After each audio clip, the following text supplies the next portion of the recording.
नमस्ते। अफ्रीका में एक बहुत प्रचलित कहावत है जो कि एक बुजुर्ग इंसान को लाइब्रेरी से कंपेयर करती है। उसके अनुसार जैसे लाइब्रेरी में हजारों किताबें होती हैं, ऐसी एक बुजुर्ग इंसान को ज्ञान होता है। और ये बात मुझे बिल्कुल सच लगती है जब मैं अपने नाना नानी जी से मिलती हूँ।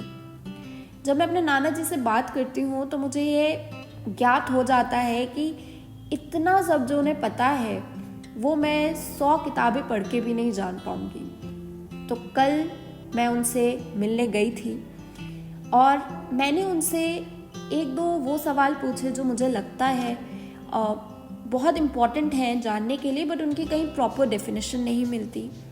किताबों को पढ़ के भी हमें डिफरेंट पर्सपेक्टिव्स पता लगते हैं। तो मैं अपने नाना जी से जानना चाहती थी, जिनको मैं लाइफ लेसन्स भी कहती हूँ, क्योंकि ये जीवन जीने के लिए बहुत ज़रूरी है। तो जो मेरा पहला क्वेश्चन था वो था व्हाट इज़ हैप्पीनेस। मैं आप सब लोगों से रिक्वेस्ट करूँगी कि जो उन्होंने जवाब दिया आप लोग उसको ज़रूर सुने। हालांकि ये इंग्लिश में है, जो उनका रिस्पॉन्स था वो इंग्लिश में था। वो इंग्लिश के ही प्रोफेसर रहे हैं और उन्होंने इंग्लिश लिटरेचर पे बहुत काम किया है। इसलिए मैं वीडियो के एंड में जो भी रिस्पॉन्स था उनका, उसका जो सार है वो मैं हिंदी में भी दे दूंगी। What is happiness? It has been variously defined, but there is a fundamental difference between happiness and bliss. These are two expressions which denote two different states of mind. Happiness depends upon our material surroundings, material achievements, which give us happiness not permanently but for the time being. Things which are ephemeral or evanescent are the source of what we call happiness.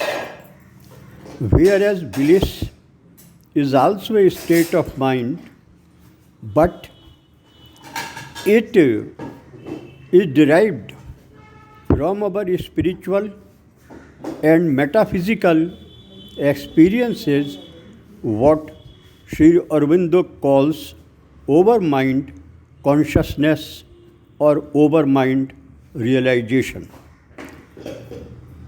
Spiritual things are lasting, and hence the pleasure which we derive from them is also lasting.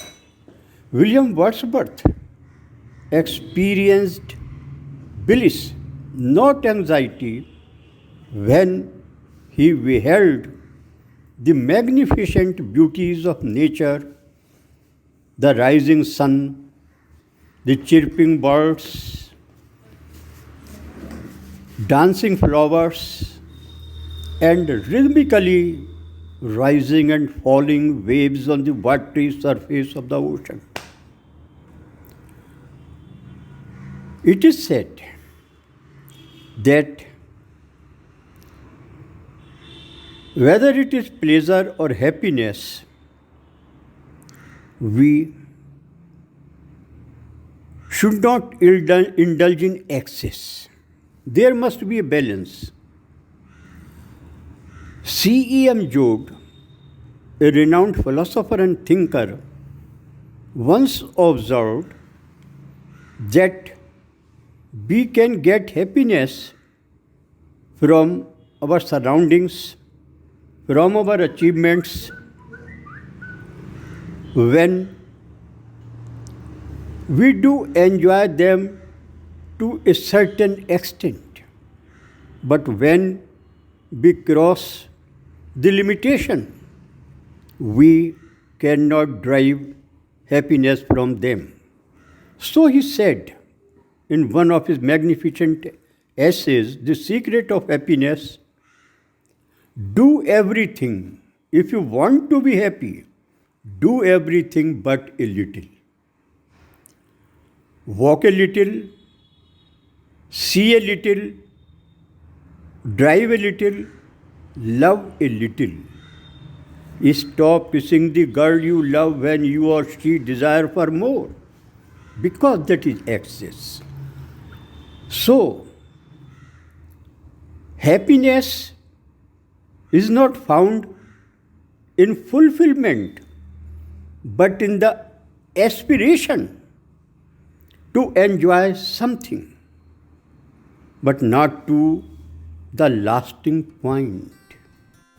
जो बात नाना जी ने बताई उसका सार ये है कि जो हैप्पीनेस होती है मतलब खुशी, वो हम बाहरी चीज़ों में ढूंढते हैं, मटेरियल चीज़ों में ढूंढते हैं। और क्योंकि मटेरियल चीज़ें टेम्परेरी होती हैं, इसलिए जो हमारी खुशी भी होती है अगर हम बाहरी चीज़ों में ढूंढें तो वो टेम्परेरी होती है, पल भर की होती है। और जो ब्लिसफुलनेस है मतलब परम आनंद, वो स्पिरिचुअल होता है, वो हमारे मन से आता है, आंतरिक होता है। अगर हम मन से वाकई में खुश हैं, हमें किसी मटेरियल चीज़ों की आवश्यकता नहीं पड़ती, बाहरी चीज़ों की आवश्यकता नहीं पड़ती। इसलिए लॉन्ग लास्टिंग होती है क्योंकि किसी भी नश्वर चीज़ पे डिपेंड नहीं है।